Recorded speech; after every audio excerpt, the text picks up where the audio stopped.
Məhəmməd Qulzar quruluşuna. Necəsiz? Təşəkkür edirəm. Fərdə xanım, icazənizlə mən təqdimat edeyim, sonra başlayaq. Olar elə. Buyurun, buyurun. Axşamınız xeyir, əziz üzvlərimiz, dəyərli iştirakçılarımız. Hər birinizi salamlayıram. Hər birinizin axşamınız xeyirli, uğurlu olsun inşallah.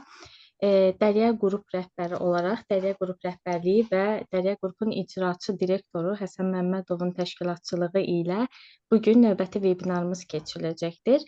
Vebinarımızın mövzusu valideyn-uşaq münasibətində sərhədlər və ünsiyyət mövzusudur.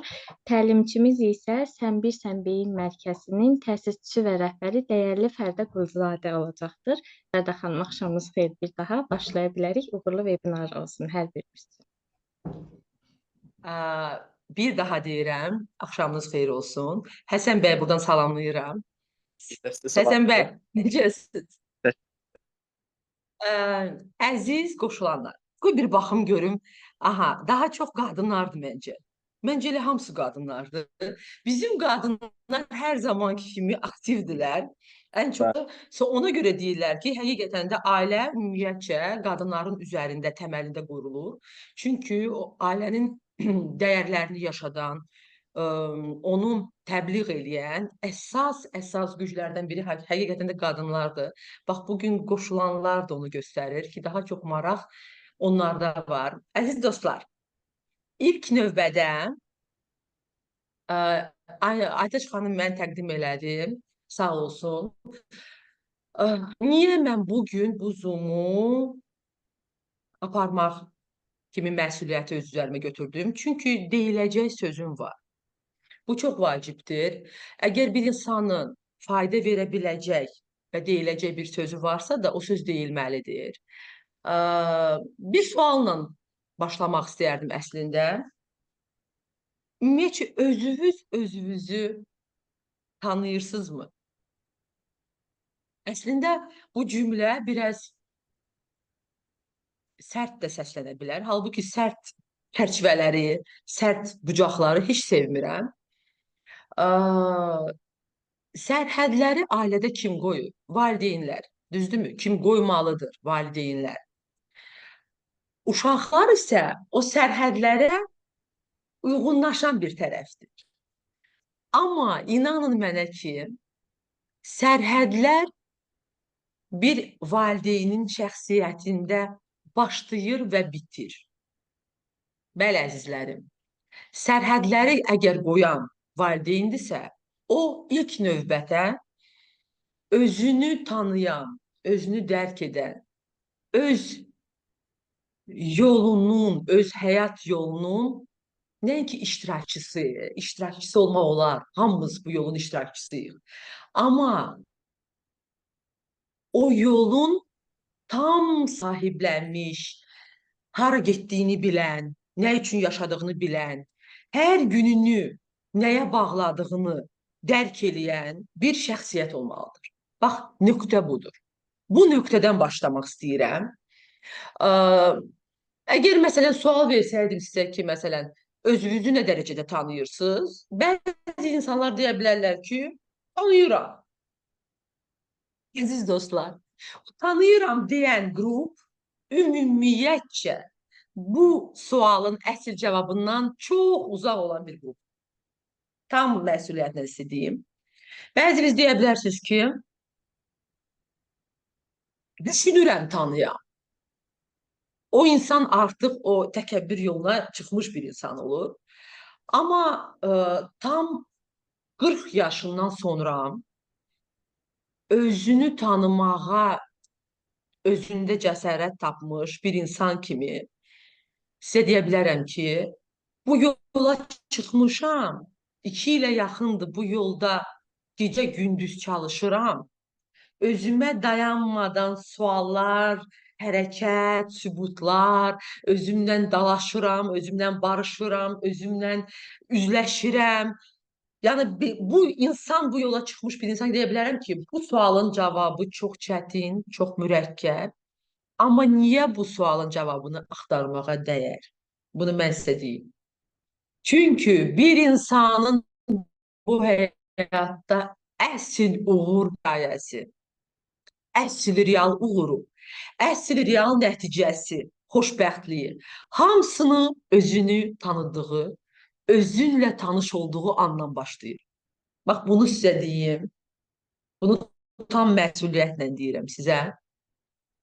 Valideyn, Aytaç xanım məni təqdim elədi. Mən biraz genişləndirim bunu. Özüm ailəliyəm, 3 uşaq anasıyam və bir söz deyim sizə, ümumiyyətcə uşaqlarıma hər zaman bir söz deyirəm ki, mən heç vaxt uşaqlarıma əsl klassik anlayışda bir, necə deyim, onlara bir öyüd nəsihət verim, onlara bir tərbiyə verim, elə bir yanaşmam olmuyor. Qətiyyən. Mənim uşaqlarım hamısı gördüyünlə, təcrübə ilə biraz mənə baxırlar, atalarına baxırlar, ümumiyyətcə həyatı dərk eləyərək səhvlə, doğrularla biz yaşayırıq. Yaşaya-yaşaya öyrənirik. Bu yolu seçmişik. Bu yaxınlarda bir psixoloqla danışdım. Dedim ki, öz səhvlərim üzərində öyrənməyi sevirəm. Qorxmadan səhv eləməyi sevirəm. O səhvlərdən bir çox böyük bir yanlış olsa belə orada doğrunu tapmaq, onun üzərində işləməyi sevirəm. Mənə dedi ki, Fərdə xanım, bir də bu sözü heç arada deməyin. Müdrik insan hər zaman kiminsə yolunu təhlil eləyərək öz yolunu qurur. Kaş ki bu belə olsaydı, əzizlərim. Kaş ki bir insan bir cümləni oxuyandan sonra oradakını, o söz var, təhlil eləmədən öz həyatına inteqrasiya eləmiş olsaydı. Elə olmur. Elə olmur, əzizlərim. 1000 dəfə eşitdiyimiz cümlələr, 2000 dəfə uşaqlıqdan eşitdiyimiz məsləhətləri ancaq özümüz onu səhv eləyəndən sonra dərk edirik. İnsan belə yaradılıb. İnsan hər zaman özü, o söz var, başında çat eləməmiş, onu dərk eləmir. Çox əfsuslar olsun ki. Amma mən sizə bir şey deyim. Öz yolunda olanda, niyə hamını, mən Fərdə Quluzadə kimi görür, inanın mənə belə 2 dəqiqə tanıdığım insan, 10 saniyə tanıdığım insan olsa belə, otururam onunla danışıram. Mənə deyirlər, Fəridə, niyə buna başa salırsan, niyə danışırsan? Çünki, əzizlərim, hamını öz yoluna çəkmək istəyirəm. Deyirəm, qorxma, çıx öz yoluna. Hiss etdiyin nə varsa da bu həyatda, o elə belə sənə gəlmir bu hisslər. O hisslər səni öz yoluna çəkir, itələyir. Çünki mən də ixtisas olaraq həkim cərraham. Özdə tibb universitetini çox əlaçı bir qiymətlərlə bitirmiş bir tələbəyəm. 17 il yarım ixtisasım üzrə həkim cərrah olaraq dayanmadan işləmişəm. Kollektivim də çox gözəl idi, rəhbərliyim də çox gözəl idi. Oradakı ümumiyyətcə çevrə çox gözəl idi. Amma bunların hamısına baxmayaraq, hər zaman içimdə bir his var idi ki, o tam özümü göstərə bilmədiyim bir yerdəyəm. Yəni, o bir içindəkini hiss edirsən, o gücü, nəyisə dəyişdirmək, nəyisə bir faydanı vermək. Və real olduğun bir yeri görürsən ki, nəsə düz getmir. Ya sən buradan artıqsan, ya bura səndən artıqdır. O faydanı verə bilmirsən. Və bunu hiss elədiyim an başa düşdüm ki, yox Fəridə, artıq özünlə üzləşməyin vaxtı gəldi və keçir hətta. Çünki artıq 40-ı keçmişdim. Və həmən an nə vaxt ki cəsarət tapdım, özümlə üzləşdim, gördüm ki, o Fəridə 17 ildir bir kabinetdən çıxmayıb. Yəni 17 il bir yerdə, bir kabinetdə işləmişəm. Necə girmişəm ilk iş yerim olaraq, elə oradan tərpənmirəm. Və anladım ki, bu Fəridə özünü reallaşdırmaq üçün kiminsə dəstəyini, böyük pulları gözləyir. Halbuki hər insanın öz uğuru yolunda bir dənə vahid, ən güclü bir element var ki, o varsa artıq uğur qaçılmazdır. O da özü. Bəli, əzizlərim, insanın özü olduğu halda Allah hər bir insana elə bir güc verib, elə bir fərdi bir xüsusiyyət verib ki, onun gördüyün, tanıdığın an artıq yola çıxırsan və uğur qaçılmazdır. Bax, o sözü bir də deyirəm. Özünü tanıdığın an, öz yoluna çıxdığın an, bir də hərəkət. Bax, üçüncüsü hərəkətdir. Artıq uğur istəsə də səndən qaçmayacaq. Nəinki qaçmayacaq, O hamı deyir, uğur məndən qaçır. Uğur ancaq öz yolunda olmayanlardan qaçır. Amma əgər sən öz daxili potensialına uyğun bir yoldasansa, uğur nəinki səndən qaçır, sənə tərəf qaçır. Bax, onu dərk elədim və mənim ümumiyyətcə bu yolda, yəni elə bir tövsiyə verim ki, faydalı ola bilsin. Mənim bir dənə fərqli cəhətim var idi. Onu artıq bilirdim o yaşımda. Bir, çox rahat bir ailədə böyümüşdüm. Çərçivələr, bugün sərhədlərdən danışırıq. Mən böyüdüyüm ailədə nə atam, nə anam bizə heç vaxt dar çərçivələr, ciddi bir sərhədlər qoymamışdır. Hər zaman bizi bir şəxsiyyət olaraq sözümüzü, fikrimizi hər zaman dəyərləndirir. Amma bu sərhədləri biz özümüzə qoyurduq. Harasa gedirdik məsələn, görürdük ki, oradan çıxmışıq gec idi. Görürdük ki, artıq qaydanda qorxurduq. İkinci dəfə heç bizə demədən daha tez çıxırdıq. Bax, bu bizə sərhədlərin çox ciddi şəkildə qoyulmamağı bizim özümüzdə məsuliyyət hissi yaratdı. Çox tez yaratdı. Və ondan sonra da məni tanıyanlar bir şey bilir. Özümün üzərimdən danışmaq istəmirəm. Sadəcə real, o söz var, real misal kimi özümdən bildiyimi görə özümə deyirəm. Yoxsa qətiyyən xoşlamıram o mən söhbətini. Əziz dostlar, 40 yaşıma qədər yaşadığım mühitdə müxtəlif mühitlər dəyişmişəm, kimliklər sahiblənmişəm. İlk olaraq bir şagird idim, uşaq idim, sonra şagird idim, sonra bir valideyn, sonra bir evlad oldum, sonra bir valideyn oldum, sonra bir peşəyə sahibləndim. Amma bütün bu kimliklərimdə ən güclü tərəfim nə oldu? Hər zaman insanlıq, şəxsiyyət kimliyimi önə qoyurdum. Bax, bu uğurlu bir uşağın çərçivələr qoymadan, amma görünməyən çərçivələr, dəyərlər çərçivəsində böyütməyin ən güclü tərəfidir, əzizlərim. Hər zaman evladlarımıza sən valideyn də ola bilərsən, amma ilk öncə insansan. Sən bir peşəkar da ola bilərsən, amma ilk öncə insansan. Sən bir evlad olsan belə, sən ilk öncə insansan.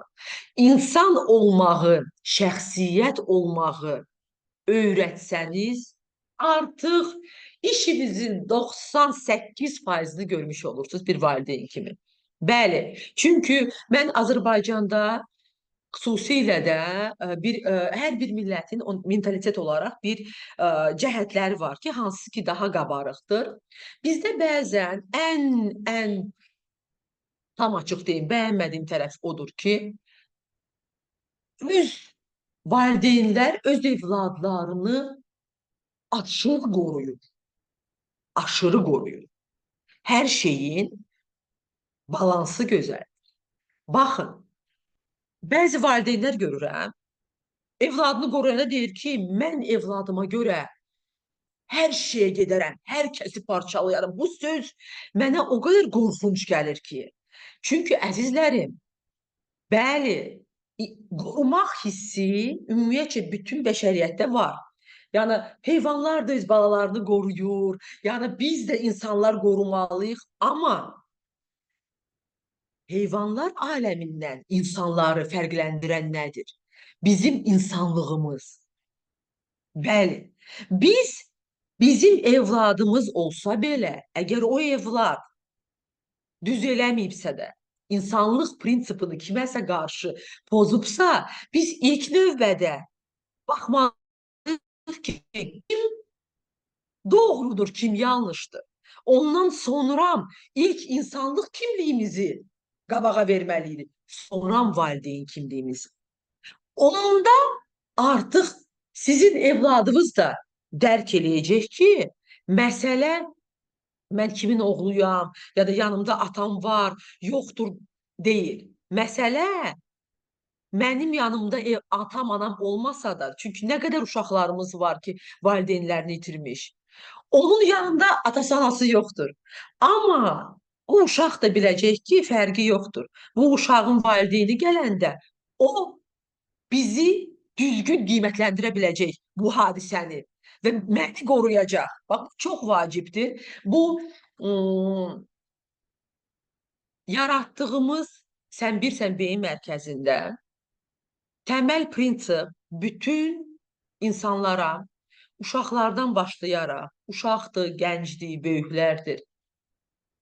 Bu həyatda uğurun nə puldan, nə reallıqdan, nə hər hansı bir tanışlardan asılı olmadığını. Bəli, düz eşitdiniz. Bir də təkrarlayım. Bir insanın uğuru nə puldan, nə tanışlardan, nə şəraitdən asılıdır. O insanın özünü tanımasından asılıdır. Özünü tanıyan, özünü bilən, gözləntisini özündən olan insan hər zaman bu həyatda uğurlu olacaq. Uğurlu olmama şansı yoxdur. Çünki bu insan öz güclü tərəflərini, özünü tanıyan insan güclü, zəif tərəflərini bilir. Güclü tərəflərini bilən insan artıq o yönə peşəsini tapır. Yönünə uyğun peşəsini tapan insan o peşədə uğursuz olmaya şansı yoxdur. Çünki baxın, bir insan disiplin üzərində bir işə girə bilər. O işi disiplin üzərindən görəcək. Amma o karyera pilləsində çox gec inkişaf edəcək. Çünki o işi sevmir. Sadəcə disiplinə görə o işi icra eləyə-eləyə bu pillələri qalxır.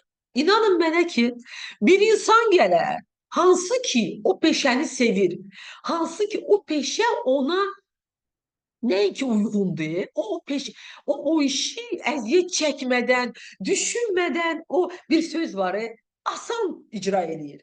Və o insan gələcək 3 addıma, o insanın disiplinlə illərdir keçdiyi pillələri 3 addıma keçib gedəcək o. Çünki ən uğurlu insan öz yerində, özünə uyğun bir yerdə sevdiyi işdə işləyən bir insandır. Bunu tam məsuliyyətlə deyirəm. Mövzudan çox qayıtsam mövzuya, sərhədlər. Sərhədlər, sözü düzü çox bu mövzunu Həsən müəllim mənə göndərəndə dedi ki, Fərdə xanım, bunun üzərində danışa bilərsinizmi? Düşündüm, dedim ki, bəli, niyə bəli? Çünki klassik bir ana deyiləm mən. Yəni, klassik yanaşmalı, nəinki ana, həyat yoldaşı da deyiləm klassik yanaşmada. Ümumiyyətcə, bilirsiniz niyə görə? Çünki biz bəzən, bax, bir qadın, bir evlad əvvəl olur, sonra olur həyat yoldaşı.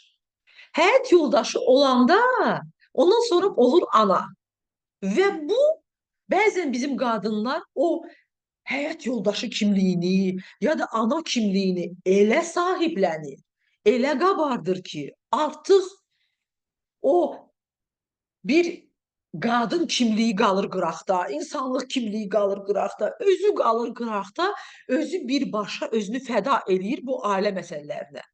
Əziz dostlarım, deyə bilərsiniz ki, Fərdə xanım, pis şeydir ki, bir qadın fikri zikri ailədə olsun. Yo, çox yaxşı şeydir. Ailə üçün əladır, evladlar üçün də əladır, həyat yoldaşı üçün də əladır. Pis olan o insana olur, o qadına. O qadında o O hiss eləyir ki, hamı üçün yaxşıdır, özü qalıb qıraqda. O hiss həmişə var insanda. O çox gözəl onu hiss edir. Və inanın mənə ki, bir ailənin xoşbəxtliyi xoşbəxt anadan başlayır və bitir. Xoşbəxt ana özünü tam ifadə eləyə bilən, bu cəmiyyətdə də, evdə də, həyat yoldaşında olan münasibətdə də xoşbəxt olan qadın o ailəsinin necəsə çırağı olacaq. O ailəsinin işığı olacaq. O işığı, qadının gücü bundadır. O bir işıq, bir qadın işıq saçacaq. Yoldaşını da isidəcək, ailəni də isidəcək. Qonşular, cəmiyyət, hamını o işığa çəkə biləcək. Bax bu güc qadınlarda var. Yəni yaradılışdan qadınlarımız çox güclü bir varlıqdır. Ona görə mən ilk olaraq vaxtımız var hələ. İlk olaraq ailədə valideynlərin sərhəd qoymaqdan əvvəl bir özlərini tapmalarına, tanış olmalarına, kəşf etmələrinə, özünlə üzləşməyə çağırıram.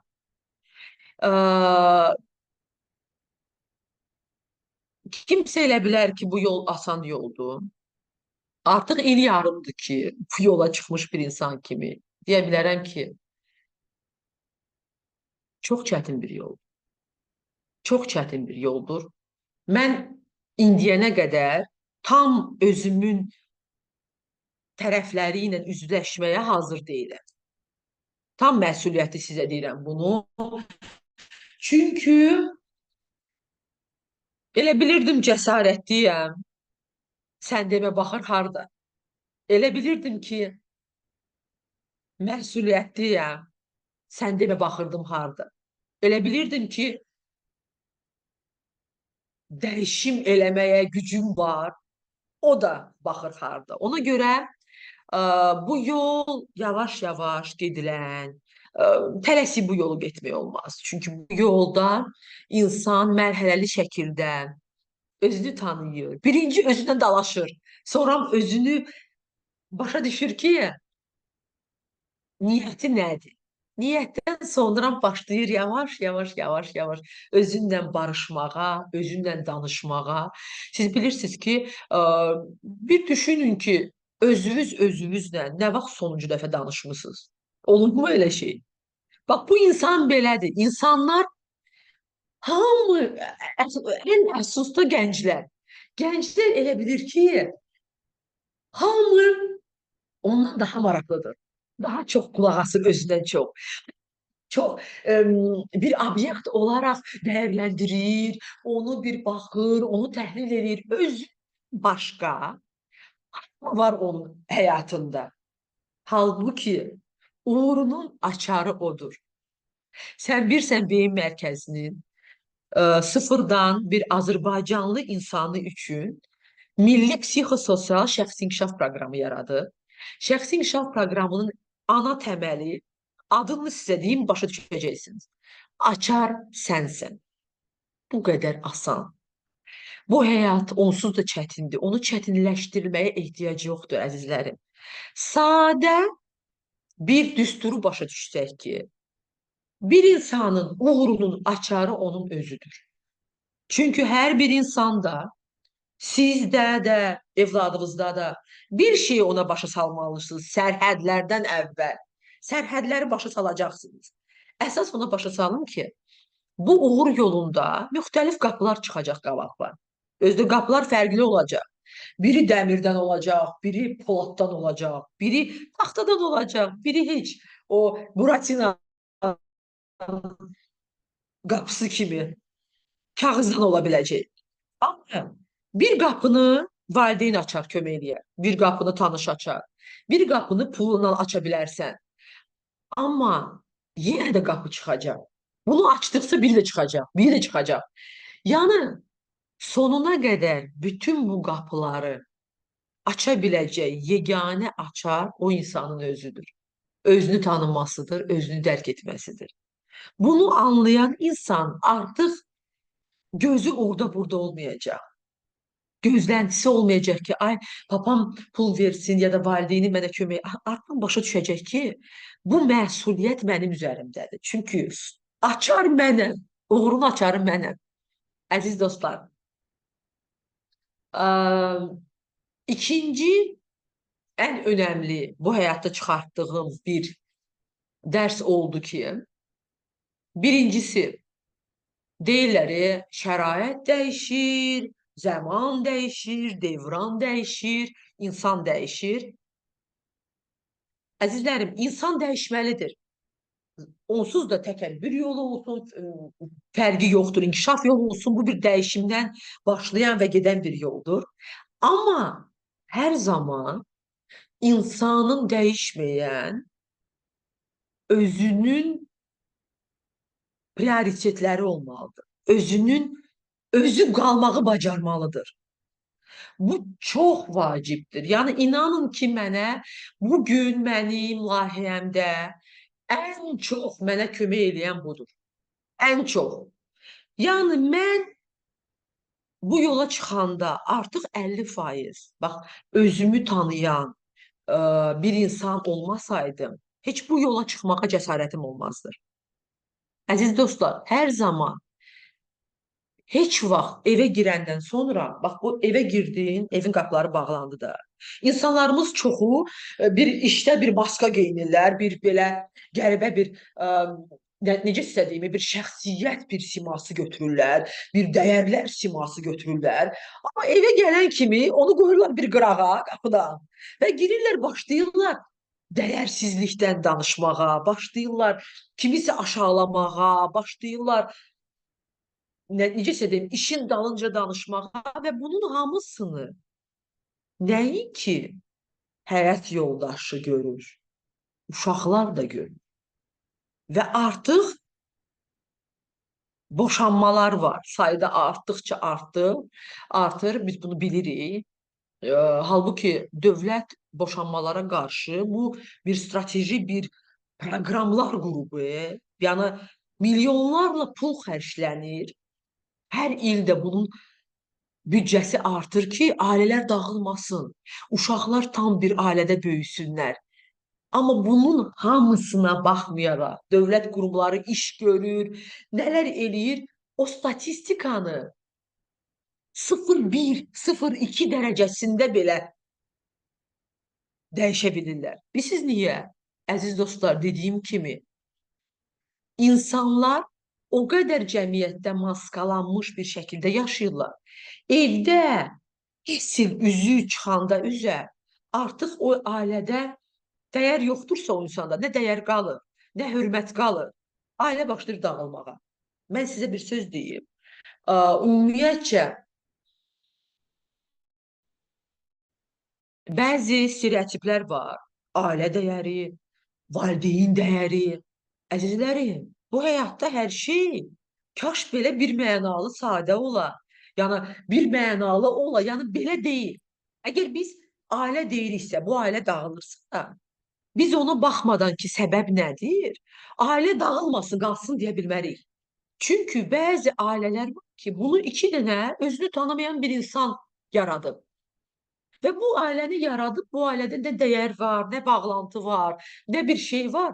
Və biz bütün cəmiyyət olaraq o ailə dağılmasın deyə bilmərik. Çünki o ailədən artıq nə xeyirli bir evlad olaraq vətəndaş, nə bir sağlam münasibətlər, yəni kişi-qadın münasibətlər söz gedə bilməz. Ona görə də ailə dəyərini qoruyaq deyəndə, gəlin, ailəni yaradan insanları dəyərini qaldıran. Bax, nöqtə buradadır. Baxın, insanlar ailə yaradanda özünü dərk edən, özünü tanıyan, öz məsuliyyətli bir vətəndaş olaraq o ailəni yaratsalar, o ailəni heç kim dağıda bilməz. Yəni, hamımız yığışıb o ailəni dağıtmaq istəsək belə, onu dağıda bilmərik. Bitdi. Çünki burada iki insan öz qərarı ilə, öz məsuliyyəti ilə, öz sevgisiyle, öz hisleriyle o ailəni elə tutacaq ki, el yığışsa belə onu dağıda bilməyəcək. Bunu tam məsuliyyətli deyirəm sizə. Ona görə də ailə dəyərlərini qoruyaq deyəndə gəlin insanları bir şəxsiyyət olaraq inkişaf elətdirək yoluna girək. Bax, ona görə də sən bilirsən beyin mərkəzi bu şəxsi inkişaf proqramını yaradıb. Deyə bilərsiniz ki, Fərdə xanım, şəxsi inkişaf proqramları çoxdur. Gəlin baxın, Yapon modelindən başlamış, nə bilim, fil modelinə qədər şəxsi inkişaf proqramları var. Bəli, mən sizinlə razıyam, tamamilə razıyam. Amma əzizlərim, Azərbaycanlı uşağı üçün, vətəndaşı üçün ən uyğun ola biləcək ancaq bizim milli dəyərlərə söykənən, mentalitetdən başlamış, millət olaraq xüsusiyyətlərimizi nəzərə almış bir şəxsi inkişaf proqramı nəticə verə bilər. Ayrı şəxsi inkişaf proqramları nəticə verəcək, amma həm çoxlu vaxt tələb eləyəcək, həm nəticə aparılan işə uyğun olmayacaq. Yəni, iş çox aparılacaq, nəticə az olacaq. Ona görə də biz bu proqramın inteqrasiyasına başlamışıq. Təbii ki, ilk olaraq balaca bir qrupla başlamaq qərarına gəldik. 20 uşaqdan ibarət bir bağçada bu layihəni inteqrasiya eləmək üçün yola çıxmışıq. Artıq start da vermişik buna və bu bizim şəxsi inkişaf proqramımızda 5 blok var. O blokların heç biri sırf ailədə sərhəd qoymaq, bir uşağa sərhəd qoymaqdan ibarət deyil. Halbuki 5 blokun 5-ində də görünməyən sərhədlər var. Görünməyən olmazlar var. Toxunulmayan, onlara toxunmaq olmaz qırmızı xətli dəyərlər var. Onu elə gözəl uşağın öz dili ilə, uşağın öz yanaşması ilə eləməyə çalışmışıq ki, belə baxsam proqrama, məsələn, bizdə Müsalih xanım var, icraçı direktor, otururuq onunla üzərindən keçirik, deyir Fərdə xanım, sizin bu proqram tam bir demokratik bir proqramdır, bir çərçivə yox. Deyirəm, yox. Getdikcə, dərinə getdikcə, orada elə bir güclü çərçivələr var ki, insan artıq o sərhədi birisi necə dərk eləyir. Bu sərhəddən sonra biri var ki, valideynə pis olacaq. Biri var ki, nə özüvə, valideynivə uğurundan kəsəcəksən. O olanda artıq insan dərk etməyə başlayır ki, bu sərhədləri qorusam yaxşıdır. Məsələn, misal olaraq deyim ki, biz bilirik ki, etiketdir, mədəniyyətdir. Hər birimiz də evdə uşağa başa salırıq. Mədəni ol, tərbiyəli ol, bu çox vacibdir. Onu hətta döyə-döyə başa salırıq uşağa. Əziz dostlar, uşağın mədəni olmasını döyərək başa salmaq lazım deyil. Bir cümlə deyirsiniz ki, bizim proqramda belə yanaşmadır ki, mədəni, tərbiyəli, etiketi, davranışını, ünsiyyətini bilən insan uğura daha tez çatacaq. İş yerində daha uğurlu olacaq. 5 insanı seçmək fərqi yoxdur, işdə, ailədə, bir həyat yoldaşı kimi. Seçim qarşısında olsa, hər zaman mədəni, tərbiyəli, özünü apara bilən insanı seçəcəklər. Onun biliyi, tərbiyəsi olmayan, mədəniyyəti olmayan şəxsiyyətdən az olsa belə. Yəni, bir şəxsiyyətə sıfırdan mədəniyyətin onun uğur yolunda çox dəyərli bir element olduğunu ona başa salsa, artıq o mədəniyyətə, o etiketə baxışını dəyişəcək. O artıq ondan elə yapışacaq, onu elə öyrənəcək ki, biləcək ki, bu bunu Çünkü insanlar her zaman e, bilikten çok, kitap okumaqdan çox belə rahat metodları sevirlər. Aha, o sıra tutacaq ki, aha, deməli mən mədəni olsam, biliyim o dərəcədə olmasa da ilk etapda məni daha çox tərcih edəcəklər. Və həqiqətən də bu belədir. Siz bilirsiniz ki, artıq bir mən çox ümumiyyətcə araşdırma mənim yəni ikinci həkim kimi işləyəndə araşdırma şirkətində də 10 ilə qədər bir təcrübəm var və hər zaman araşdırmada bir nöqtəyə gəlirdim ki, rəhbərlər ümumiyyətcə bir işçini seçəndə ilk növbədə onun insanlığına bax. Yəni əgər görürsə qabağındakı bir insan özünü tanıyan, özünü bilən, təqdim edə bilən, mədəniyyətini, çərçivələrini, sərhədlərini bilən bir insandırsa da, iki-üç nəfər baxsa, o birisinin bilgisi ondan çox olsa belə, hər zaman deyir ki, mən onu tərcih edərəm. Çünki bir insanla bir rəhbər işləyəcək, yola çıxacaq. Ona görə də biz uşaqlarımızı sərhədlər deyəndə, gəlin hamının dediyi sərhədlər yox, mədəniyyət sərhədləri, şəxsiyyət sərhədləri, inkişaf sərhədləri göstərək. Qoy o uşaqlar onu görsünlər və oradan lazım olanda o sərhədləri aşsalar belə, onu o çərçivələrdə eləməyi bacarsınlar və özünü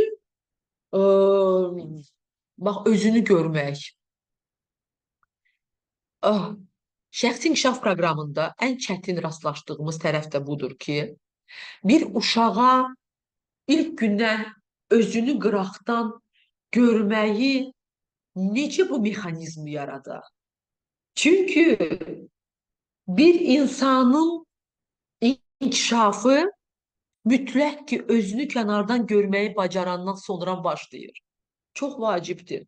Bir valideyn əgər bir uşağına sərhəd qoymaq istəyirsə də, ilk növbədə özünü kənardan bir valideyn kimi görməyi bacarmalıdır.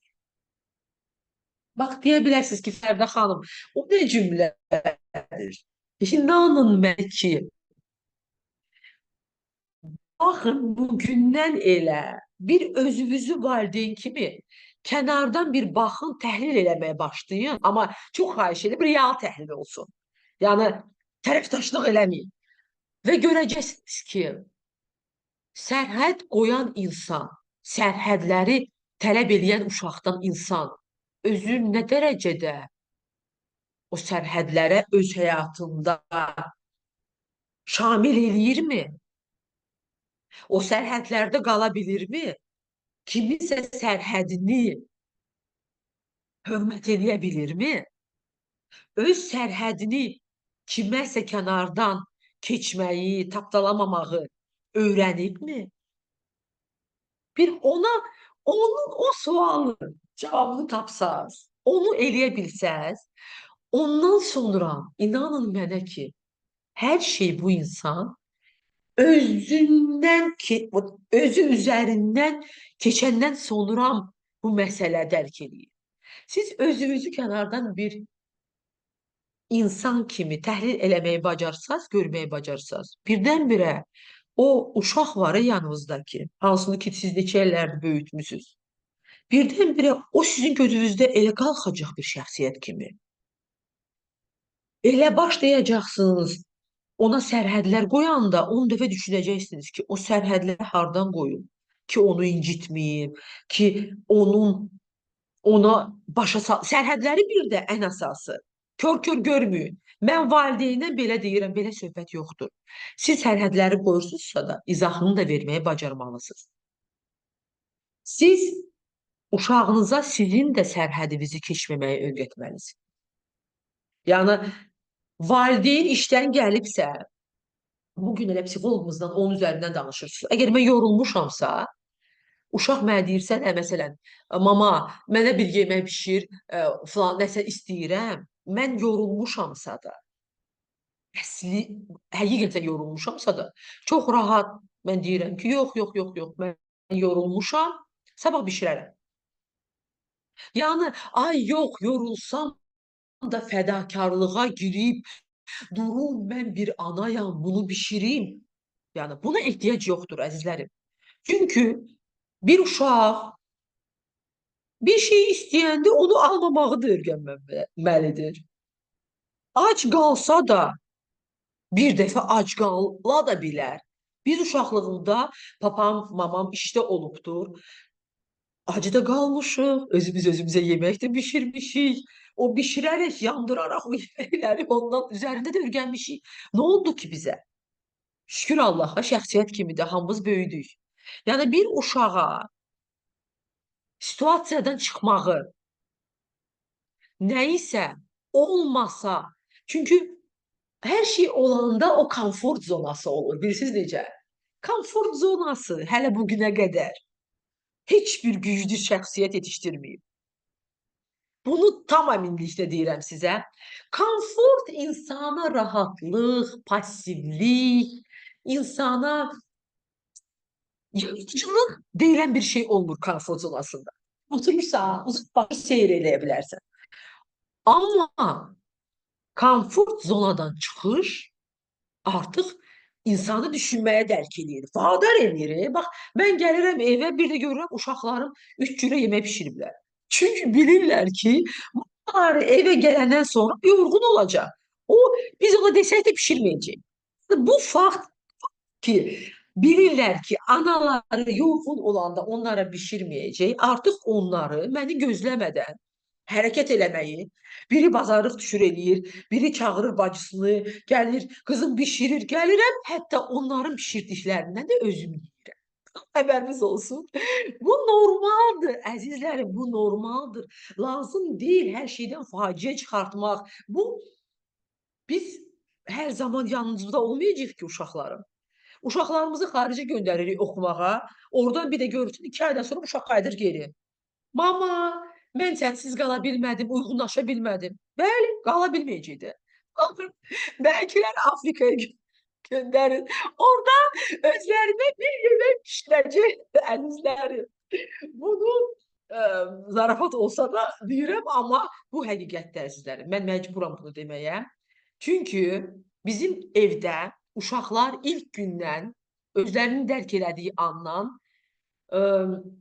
yaşamağı, nəsə mübarizə aparmağı, pulsuz qalmağı, yəni yeməksiz qalmağı öyrəşiblər. Nə var ki burada? Bir gün imkan olar, o birisi gün olmaz. Bu normal bir şeydir. Bizim həm oğlum, həm qızım, ikisi də həm oxuyurlar, həm işləyirlər. Bəli, əzizlərim, işləyirlər. İşdən çıxırlar dərsə, dərsdən çıxırlar evə. Çünki bilirlər ki, onlara artıq pul verən olmayacaq. Qənaəti də öyrənirlər. Qızım məndən çox qənaətçildir, çox qənaətçi. Mən ondan öyrənirəm, əzizlərim. Bəli, mən qənaəti evladlarımdan öyrənirəm. Mən məsuliyyəti evladlarımdan öyrənirəm. Bu çox gözəldir. Onlar məndən cəsarəti öyrənirlər. Heç nə olmasa belə insan öz məqsədinə görə hərəkət etməyi, danışmağı, yorulmağı öyrənirlər. Yəni, bu çox vacibdir. Pozitivlığı öyrənirlər. Yəni, bizim fərqi yoxdur. İnsanlar hər zaman öyrənməyə açıq olmalıdırlar. Fərqi yoxdur. Önünüzdəki bir uşaqdır, bir əcnəbidir, bir yaxınınızdır, yoldaşınızdır. Bunu, yəni, bu çox vacibdir, çox vacibdir. Əzizlərim, bu siz dəyər budur. Siz dəyər hamıdan nəyisə öyrənməyi bacarmaqdır. Hamıya nəyisə öyrətməyi də bacarmaqdır. Elə bilməyin ki, bəzən insanlar var ki, bu anı gözləyirlər. O momenti gözləyirlər, o şəraiti gözləyirlər, o pulları gözləyirlər. Əzizlərim, biz 500 il yaşamayacağıq. Bir dəyişim üçün güc hiss elədin. özü tanıdığın, məqsədini gördüyün ən əsası öz yolunda bir şeydir. Bunu da uşaqlara da öyrədin. Əgər sən bir yaşda, bir anda nə üçün, kimin üçün, hansı məqsədlə yola çıxa biləcəyini bilirsənsə də, o sənə gəldisə, o mənim sözümdür, gəldi. Sən tərəddüd etmədən, harda olduğuna baxmadan, pulun var, yoxdur, heç nəyə baxmadan hərəkətə keçməlisən. Hərəkət, hərəkət və hərəkət. Çünki məqsədini bilən, niyə bu yola çıxır insan artıq yolun yarısını keçib. Bəli, əzizlərim. Və o yola çıxırsan, o yolda sizi möcüzələr gözləyir. O yolda sizə əsl dəyər verən insanlar gözləyir. O yolda sizi yeni tanışlıqlar gözləyir. O yolda sizi yeni hisslər gözləyir. O yolda sizi insanlara inam gözləyir. Vətənə dəyər gözləyir. Yəni ən güclü tərəfi də öz yolunun. O öz yolunda insan Allahını tanıyır. Allahı da tanıdıqca ona heyranlığın, ona güvənin o qədər artır ki, artıq bu yolun sonu işıqlı, uğurlu olacağına qram şübhən qalmır. Çünki başa düşürsən ki, bu yolda səni dəstəkləyən Yaradandır. Yaradan da hər zaman nəyisə eləyəndə məcazi mənada onu 100 yox, 1000% eləyir. İnsanlara güvənəndə, bəli, bu yolda qırılacaqsınız. İnsanlara güvənəndə, insanların yarısı sizi biri söz verəcək, eləməyəcək, biri deyəcək, dəstəkləyirəm, dəstəkləməyəcək. Qırılacaqsınız, küsəcəksiniz, ağlayacaqsınız. Amma o an ki, hiss edirsən ki, bu yol insanlardan yox, Yaradandan asılıdır. Bu yolda o qədər fayda qoymusan bu yola, o qədər sonunda fayda insanlara çatdırmaq, vermək kimi niyyətin var. Artıq bu yolda sənin dəstəkçin Yaradan olacaq. Və bu yolu çox rahat, bir məyus olacaqsınız, yenə özünüzü qaytaracaqsınız həmən pozisiyaya. Alınmayacaq, deyəcəksiniz, yox, məni dəstəkləyən Yaradan var. Hər zaman özünüzü qaytarmaq üçün yolunuza güc sizə Allah verəcək. Mənim əzizlərim, 8 dəqiqəmiz qalıbdır. 8 dəqiqədə nə demək olar? Onu demək olar ki, artıq bir hesabatını verim. Özüm sizə bir hesabat verim. Çünki əgər mən kiməsə təşviq eləyirəmsə da ki, özünüzü tanıyın, öz yolunuza çıxın, heç nə olmadan, bu böyük bir məsuliyyətdir. Sizə bir ildən artıq bu yolda olan bir insan kimi demək istəyirəm ki, sıfırdan bir beyin mərkəzi yaratmışam. Artıq beyin mərkəzinin 3 bloku var. Təhsil, məşğulluq və mədəniyyətlə bağlı. Təhsil blokumuzda şəxsi inkişaf proqramı yaratmışıq və artıq qruplarda, bağçada icraya başlamışıq. Təhsil, məşğulluq blokumuzda video CV bazası yaradırıq Azərbaycanda. Mədəniyyət blokuna İtaliya, Qalereya Palazzo Mandili adlı böyük bir öz yoluna çıxdısa, qorxmadan çıxdısa bir insan, hər şey, bütün yollar onun üçün açılacaq. Əsas odur ki, cəsarətli olasınız, niyyətinizi faydaya bağlayasınız. Bax, ən güclü məqam budur. Siz yola çıxmısınızsa və yolunuzun məqsədi ancaq puldursa da, o yola mən heç də deyə bilmərəm. O yolun hesabatını kimə verəcəksiniz? O yolda kimdən dəstək istəyəcəksiniz? Mən sizə məsləhətçi ola bilmərəm. Çünki ancaq insanların faydasına bağlanmış bir yolda insanı uğur gözləyir. İnsanı dəstək gözləyir. İnsanı möcüzələr gözləyir. Bəli, çünki Allah həqiqətən də bütün insanları sevərək yaradır. Bütün insanlara uğurlu olmaq üçün bir cəhd verib və onun yanında güc verib.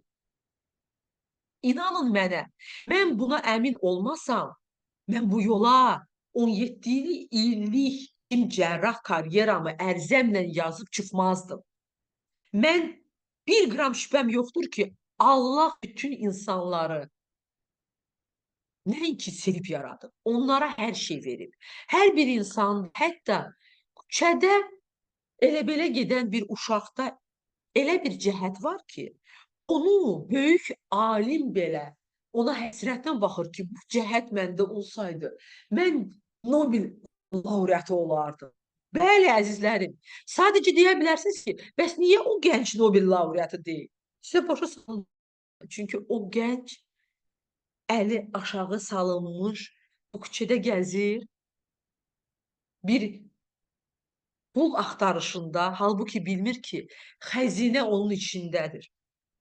O nəinki o cəhətini görmür, nəinki onu qiymətləndirmir. O ümumiyyətcə özlü bir dəyər kimi görür. Dəyəri çöldə axtarır, pulda axtarır, tanışlıqda axtarır, kiməsə xahişdə axtarır. Halbuki hər bir insanın uğura çatması üçün həm bir cəhəti var, həm də bir gücü var. Bu qədər asan deyirəm sizə və bizim ölkədə əsas məqsədimiz, ilk gündən çıxdığımız məqsəd ölkədə insan kapitalının gücləndirilməsidir. Gözəl məqsəddir, şərəfli məqsəddir və bu məqsəd üçün gecə-gündüz işləməyə, yorulmağa, təbliğ eləməyə, inkişaf eləməyə dəyər də dəyər, dəyər də dəyər. Həsən müəllim, yekunlaşdıraqmı? Bəli, bəli, yekunlaşdıraq. Sonda isə deyirəm kimisə sualı varsa buyurub verə bilər. Chat bölməmizdə də bəzi mesajlar var. İstəyirsiniz Mən səslən. heç görmürəm. Məncə Siz bax, səsləndirin zəhmət olmasa. biri yazıb ki, uşaqlara necə ünsiyyət qurmalıyıq, sərhədləri necə qoyulmalıdır? Hə. Uşaqlara ünsiyyət, birincisi, insanın özü ünsiyyətçili olmalıdır. Qayıdın özünüzə. Siz ünsiyyət qurmağı ilk növbədə özünüz öyrənməlisiniz ki, kiməsə ünsiyyəti öyrədəsiniz, kiməsə ünsiyyət qura biləsiniz. Ünsiyyət çox vacib bir şeydir. İki komponenti var ünsiyyətin. Bir danışan insan var, bir dinləyən insan var. Baxın, əzizlərim, aktiv dinləmə çox vacibdir. Mən onu hələ də öyrənirəm. Hələ də aktiv dinləyən, yəni insanı qarşındakını sonuna qədər dinləmək bacarığını özümdə inkişaf elətdirirəm. Çünki bu çox vacibdir. Dediyim kimi, uşağı nəinki onun ünsiyyət qurmağı, onu dinləməyi də bacarır. Nöqtə, püf nöqtə dinləməkdədir. Həri var suallarımız, Həsən müəllim. Yox, elə digərləri isə yəni enerjiniz gözəl falan, yəni tərif xarakterli rəylər yazılıbdı. Elə bir görmürəm mən burada. Yox, niyə oxumursunuz Həsən müəllim? Tərifləyirlər oxumuyorsunuz. Mən görmürəm çatı, çünki mən ümumiyyətcə kompüter istifadəsi, inanın mənə, çox insan məni görür ki, çox belə müasirəm, heç sevmirəm. Mən real ünsiyyət adamıyam. Mən insanı görməliyəm, toxunmalıyam, hiss eləməliyəm, duymalıyam. Ona görə kompüter belə şeylərdən çox uzaqam. Ona görə heç bilmirəm burada çat harda açılır. Bəli, bu normal. Normal. Mən o sözüm var, Fəridənin də olmaları. 2 dəqiqə qalıb qalxdığımıza, yəni təəssüf ki, oxumağı çatdıra bilməyəcəm. Başqa Narahat olmayın. Əziz dostlar, hamınıza uğurlar.